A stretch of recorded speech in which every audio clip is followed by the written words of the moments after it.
Hello everyone, it's your girl Asia from Rain's Fangirl channel. Welcome back to my channel. I am back here today with another video. So it turns out I will be making Degrassi content. I just, listen to some of my videos today. There is so much I want to do for Degrassi. It's so much shit I want to talk about. And even like watching my I watch one of my YouTubers on YouTube. I be like rewatching him watch Degrassi, and it's like so much shit. Like when I watch it, there's so much I want to talk about when it comes to characters, when it comes to seasons, couples, all types of shit. I came with this idea that I'm going to review every season one by one, all by itself. Like I know I've made rants about how season 14 sucks and season 13 and everything like that. If if you guys feel like I don't need to make a video about season 14, you know what? Actually, I'm going to because for season 14, whenever I rant it, I always talk about what I didn't like. I never told you guys what I did like. So I'm going to review every season for Degrassi one by one. Some videos are going to be short because I'm going off based on what I can remember, and if there isn't really much for me to talk about, the video is not going to be that long. I'm going to start from season 1 all the way from season 14. But this video is not me reviewing season 6. I just want people to know that. This is not me reviewing season 6. I'm going to be talking about Degrassi season 6 being an overhated season within the fandom, especially after the shit that I saw today when it comes to fans. Fans had the opportunity to vote. Do they think season 6 is S tier, A tier, being C tier, or being F tier? A lot of people voted for season 6 being C tier, and I'm really confused because season 6 is one of the best seasons from the OG era for Degrassi. Let's talk about it. Before I even get into any of that, I'm gonna let you guys know after I'm done talking about why I feel like season 6 is an overhated season. I am gonna be going on a side rant, so be prepared. And also, I do have Degrassi content coming out. Like I said, I'm going to be reviewing every season one by one, and also I'm going to be also talking about Emma's character. Why I feel like the hate for her character, the hate for her character is a little unnecessary at times. And I'm going to be making a video on why I find Minnie to be a very overrated character. I'm going to get into that. There's a lot of characters I want to just talk about one on one individually, and those are like the first two that I want to talk about from the OG class. I'm not going to talk about every character from the OG class, but those are like the main two I want to talk about since Emma's like the most hated from the OG era and Manny is the most loved character from the OG era. I figure why not do them? So I'm going to do them, talk about their characters, and yeah, pretty much. Like I said, I still have the Breaking Bad video. I'm gonna make that. I haven't forgotten. I promise. I won't be able to make. I won't be making any videos this weekend because I'm very busy. I'm gonna be spending the day with my family. But whatever weekend that I am free, I will upload the Breaking Bad video, and I'm going to. I still have the Temptation Island videos for those two couples I do want to talk about. So please be prepared for all of that. Let's get into this fucking video because we're already at 3 minutes. So let's go ahead and get into this. So, season 6 to me, from the OG era, OG era for Degrassi seasons is seasons 1 through 9. New era is 10 through 14. A lot of y'all seem to confuse it and think it's all OG era. No. Honestly, if we being for real, the OG era is kind of like really seasons 1 through 7. And the reason I said that is because many Emma and them graduated in season 7, but I think because they stayed for college, a lot of people call season 8 and 9 like the OG era still. So I'll let it slide. But if we being for real, the new era really started in season 7 when they put Holly J in there, Anna, Sav, Mia. When all of them like came in, you kind of could tell they were like taking the focus off the seniors, and that's not the first time they've ever done that. Like whenever like new kids come in, they make them way more important than the senior class. Like you really saw it in some of the seasons for Degrassi. I'm not gonna get into it right now at this moment, but there is like where the singers were really not that interesting and the other grades were very interesting than them. Me personally, I didn't care for Holly J or any of them, so I really didn't give a fuck about their stories. But I do feel like in season 13, Claire and the seniors, they definitely didn't have nothing going on. I definitely found the sophomores to be very more interesting to them. No kidding. Same thing with season 13. The sophomores were still way more interesting than them in season 14. Um, I feel like in season 11 and 12, everyone was interesting. So yes, there have been times where the like the other grades like freshmen or sophomores or juniors were way more interesting than the seniors. As far as season 6 is concerned, like I said, OG era is seasons 1 through 9. New era is season 10 through 14.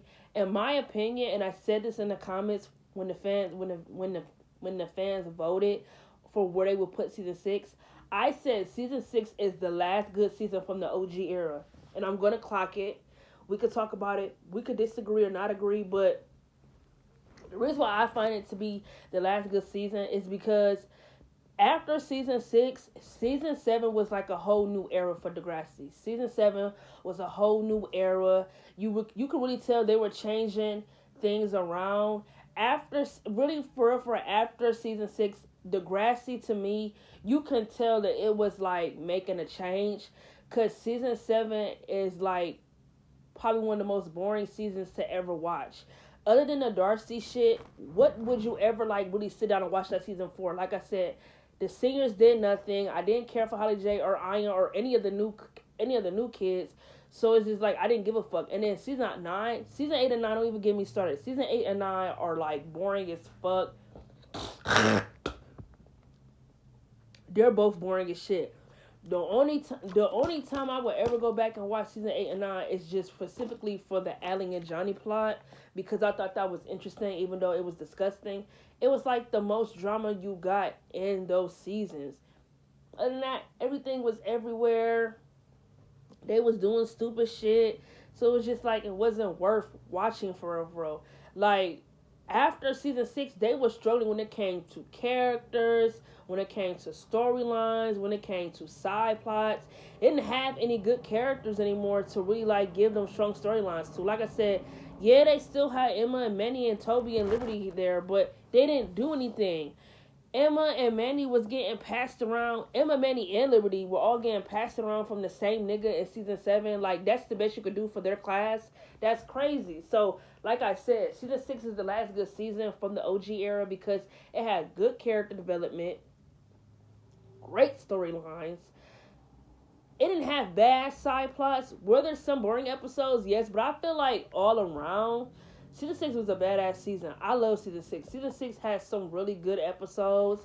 I feel like you fans really shit on it. Like, some of y'all really like to say, other than JT's death, what was really good about Degrassi season 6? Are you fucking kidding me? Degrassi season 6 is really a good season all around.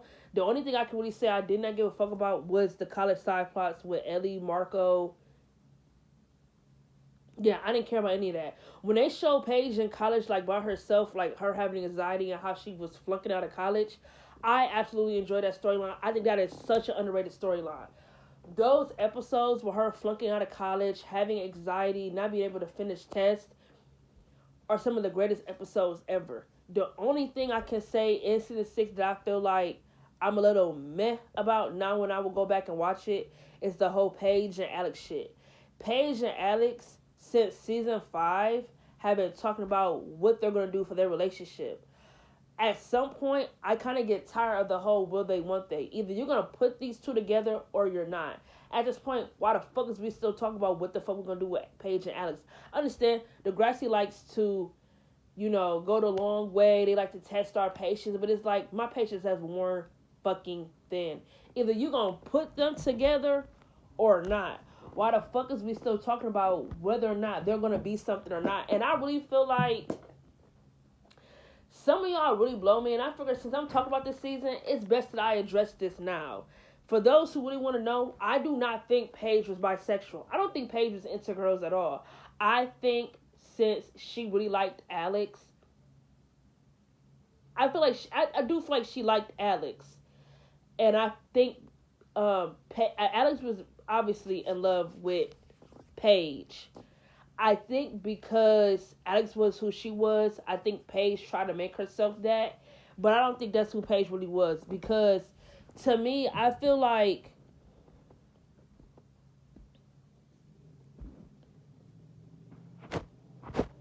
I just never feel like Paige was that way. And the reason why I said it is because I'm not telling anyone they have to rush to come out to the closet.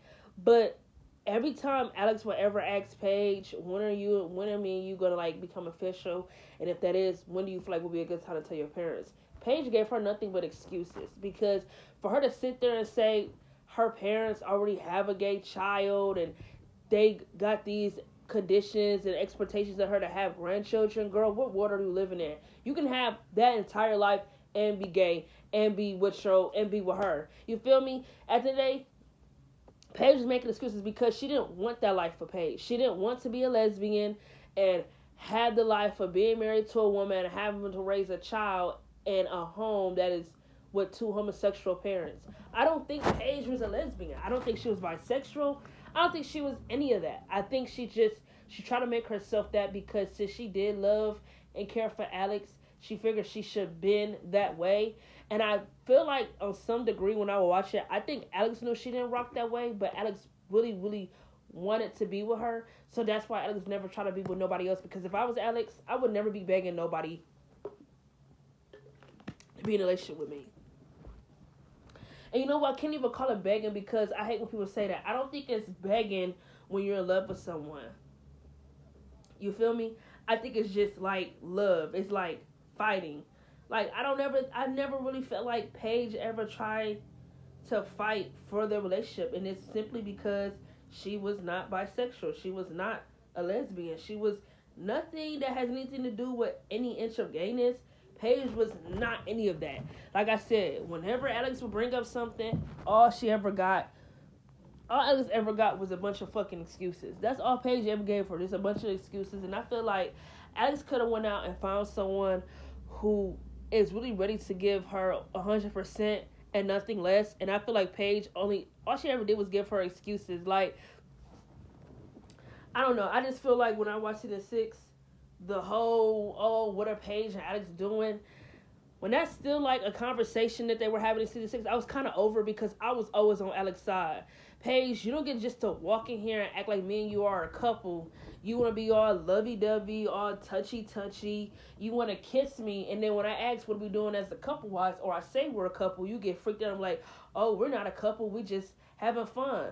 Bitch, I don't want to have fun. You know how I feel about you, so why the fuck do you keep trying to leave me on and play with my feelings? I was totally on Alex's side whenever her and Paige got into an argument, because it's like, Paige, if you know you ain't swinging that way, or you know you're not going to try to bend that way for me, even though as much as you love and care for me, get the fuck out of my face. You blocking my way for my husband. You blocking the way for you. She like Paige is like wasting Alex's time. If you know you wasn't feeling her like that, why even give her hope? You feel me? And then their relationship is a complete waste of time, because in season 7 they break up. They not even like their relationship is like, when you look at it, their relationship is like a complete waste, because they never really spent any time as a couple for real. Other than what, season 5, I think season 5, or no, they were still trying to figure out what they were trying to do in season 5. You see, they spent so much time trying to figure out what they were going to do. They never really had that time to be a couple. And when they did, Degrassi broke them up. I don't think Paige and Alex should have been in game. I don't think they would have worked. And I explained why. Watch my Paige and Alex video. I explained why they wouldn't work. I just felt like if you were going to break them up in season 7, what the fuck was the point of y'all doing all that in season 6? Other than to give the fans some type of clarity. Oh no, I just thought that was dumb. I enjoyed Sean coming back, because I absolutely miss Sean. He is one of my favorite characters, and I was kind of over Emma being with Peter. I never knew what what the fuck was that to begin with.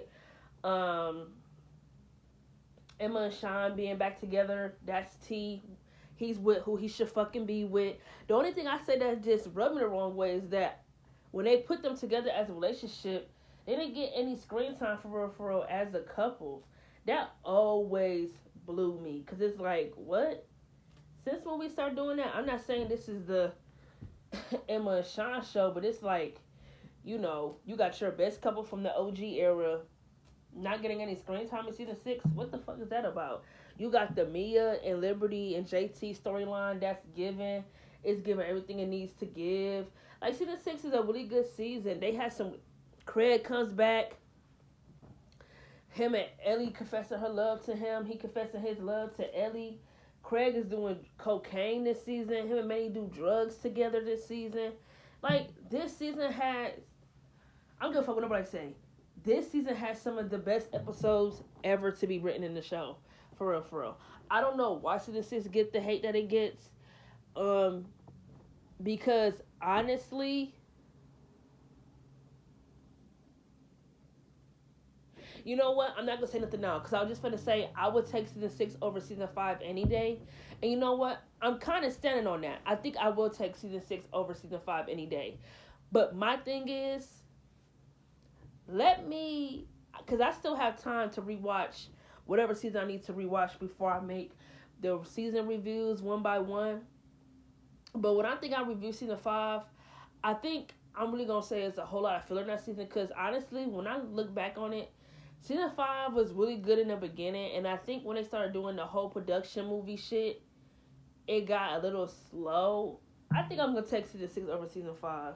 I think I am. I definitely think I am. Yeah, I think I'm taking season 6 over season 5 any day. Season 6 is a way better season to me. It has some good ass episodes. It has some good ass drama. Like, there's nothing bad I can say about season 6 at all. Like, bro, you got the whole Peter exposing Darcy on the internet where that predator came to her house. Like, season 6 has some good ass fucking episodes. And you know what's so crazy? It wasn't up until it wasn't until that episode with Darcy, where Peter exposed her on the internet, that I like knew that she was still with Spinner. I'm thinking like, why the fuck are they still together? But anyways, I didn't want this video to be that long. Yeah, I think season 6 is heavily slept on. I'm very confused because I feel like it's the best. It is the last good season from the OG era. Before season 7, before season 8 or 9 started, season 6 is the last good season from the OG era. Season 7 and season 8 and 9 don't hold a fucking candle to season 6. Period. They really tried to make them seasons better than season 6, but they just couldn't do it because season 7 and season 8 and 9 are boring as fuck. They're boring. There's not an amount of money you could pay anybody to rewatch them seasons. Like, who the fuck would ever rank them seasons like higher? Like, higher? I'd rather watch season 14 1,000 times than watch season 7 or 8 or 9 ever again. And I put that on everything. So yes, y'all need to stop sleeping on season 6. Give it its fucking flowers that it deserves because it is the last good season from the OG era. Now, as far as the Siren is concerned, I just want to address this real quick because this really, really pissed me off. And I understand it's like you Degrassi fans' opinions, but I really just want to talk about this real quick. Okay? The girl who, asked us to vote for certain characters or relationships in Degrassi, I vote. She said rank Drew and Bianca. 18% voted for them to be in S tier. I voted for them to be in S tier because I definitely think they're S tier. 31% for A tier, 39% for being C tier, and 13% for being F tier. First of all, the idea of putting Drew and Bianca and being C tier is fucking absurd. And I think the only reason why people would put them in that column is because when they first got together, they didn't get the most screen time. I definitely could agree with that. When they put them together in season 10, they didn't get the most screen time. And then when they were together in season 11, they broke them up so fast, we didn't really get to see what they could do as a couple. But you cannot deny that in season 11, when they was putting them back together, you cannot say Drew and Bianca didn't have chemistry. If you didn't really see it in season 10 or at the beginning of season 11, you definitely saw it when he was with Katie and they was falling back in love with each other. You definitely saw it. So to sit here and say they deserve to be in the B and C tier when they gave us some of the best moments for a relationship in the show, best moments, best storylines, best everything, you gotta be fucking kidding me. If y'all didn't see the potential in Drew and Bianca in season 10, I did. I don't know about y'all, but I did. I definitely saw Degrassi doing something, and you could still see them trying to figure out what they were doing with them exactly in season 11. And you definitely find out like when Bianca starts selling drugs, and Bianca's like bad girl, she comes from the wrong side of the tracks. Drew comes from a good family. He has a mother, he has a father, he has a stable home. You feel me? She always was getting into trouble. Police out late. She got an aunt who works because she doesn't really like taking care of her. So I actually like the roles were switched, because it's usually good girl, bad boy, but I like that it was bad girl and good boy. I love that Drew was like one of the best, purest things, beautiful things in Bianca's life, that she never really wanted to fuck up because she loved him that much, that she felt like he was a blessing and such, and just filled with so much grace to the answer for her to turn her life around. And honestly, Bianca has some of the best character development in the show. Y'all be shitting on her. Y'all let her say it's Holly J. We don't care about that hoe. I don't give a fuck about Holly J. I never cared for her character. She never did nothing for me on the screen. I can give zero fucks about Holly J. I do think once the seasons do go up, she does have a full character turnaround, which is great and all, but I never really I never really gave that much of a care in the world for Holly J's character to sit here and say her character development is better than Bianca's. Get the fuck out of here. Bitch, stop it. I think Drew and Bianca deserve more credit as a couple. I definitely feel like in season 12, that was their season to shine. Season 12, they were the best couple in the show. I dare anyone to tell me who was a better couple than them in season 12. I'll wait, because I don't think anybody was outshining them in season 12. Season 12, they were the best fucking couple on the season. And that's just on period. So I think Drew and Bianca being in the B and C tier is absolutely bullshit. And for you fans to say that y'all can't put them higher is because of how they started with him cheating on Ellie. Who gives a fuck about that bitch? Who cares about Ellie and how he cheated on her? Let's be so for real. Next, get the hell out of here. And as far as Eli and Claire's relationship is concerned, I'm not even gonna say who voted for them and what column. They're in A tier. A tier is still good. I feel like if we were not gonna put Drew and Bianca in S tier, I feel like they deserve to be in A tier. But I voted for them to be in S tier because I definitely feel like when it comes to Degrassi couples, they definitely were one that absolutely snapped. And if you were asking my younger self back when I first rewatched Degrassi, Eli and Claire would be in S tier, no question. But as many times I have rewatched this show, I'm cool with Eli and Claire being in A tier or being C tier. And I only say that because I feel like once the seasons progress, we see too much of Eli and Claire. It's like for the first short period of time of the show, they treated them like they were the only couple in the fucking season for the new era. And I just feel like the on and off shit they did for their relationship, I feel like they ruined their relationship once Eli went to college. Eli cheating just never made sense to me because it's just stupid. That never made any sense to me. And I feel like with Claire was always indecisive. She never knew if she wanted to be with Eli or not. And I mean that because when he said he kissed that girl in college, Claire, just because Eli said he kept every email you sent him in a scrapbook to show you that he never stopped thinking about you, which is very romantic. You didn't have to stay with him because he kept your messages. If you feel like you couldn't get over a kiss, you couldn't get over what he did with another female, you didn't have to be with him. If you feel like it needed to be over after that, you could have broke up with him. Because let me ask the writers this question: what the fuck is the reason of putting? What was the point of like saying Eli cheated if you weren't gonna break him and Claire up? Just for have Claire to stay with him, just in a couple episodes later, just to break up with him. That's stupid. And then they try to make it seem like he's still the villain because she broke up with him because they don't really talk because he's in college. Yet she broke up with him over another nigga. She broke up with Eli because she slept with Drew. And yet, everybody always act like he never has a reason to be mad. I'm kind of over it. Eli had every reason to be mad because Claire wasn't even honest on why she broke up with him. And it had nothing to do with the long distance. It had nothing to do because they barely speak.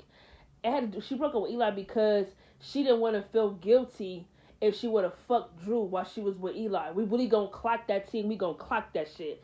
That is why she broke up with Eli. She broke up with Eli because she didn't want to feel bad if she fucked Drew while she was still in a relationship with Eli. So she broke up with him so her conscience could be clear when she had sex with Drew. If y'all gonna really talk that shit, make sure y'all really talking it and y'all speaking facts, my nigga. So like I said, just like in my couples ranking video for my couples and for Degrassi, Eli and Claire were at number 8 or 9 because, like I said, because Degrassi did too much with them in those last 2 seasons that they were in. I couldn't rank them higher because I feel like they were just doing too much. They would still talk about what the fuck they're gonna do as a relationship. It's like we're still having this conversation. And not only that, they did the whole pregnancy storyline that I feel like was completely unnecessary. And it just made them being in game completely like bittersweet to me. I feel like Eli and Claire are an overrated ass couple in Degrassi. I feel like you fans gassed them up, that y'all don't give none of the other couples that the Degrassi actually wrote at that time any fucking credit. Like, I actually liked it, Ellie and Dave. I love Cam and Maya. I love Cam and Zig. I like Maya and Zig.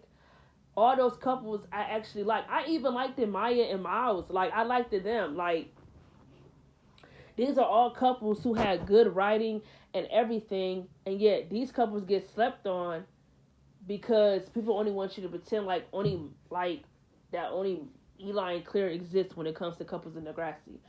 I just wanted to mention that because for the second time, like I said, I'm gonna always take Drew and Bianca over Eli and Claire any day. I feel like Drew and Bianca just was more mature when it came to things, and I feel like they brought the best out in each other, and I just feel like they were meant for each other. Not saying I hate Eli and Claire because I don't. I love them. They're one of my favorite couples in Degrassi too. But like over time, I kind of like just I don't even know what I'm trying to say, but y'all know what I'm trying to say. That's just how I feel about them sometimes. Sometimes it's like I see a little bit too much of them. It's like there are other couples that they could have gave time to shine. I feel like because Eli and Claire couple relationship took a lot of time from Degrassi, it made other couples suffer from screen time or storylines or even characters. So that's just how I feel. Like I said, all future content coming out, so please be prepared for that. Be on the lookout. Catch you guys in my next video.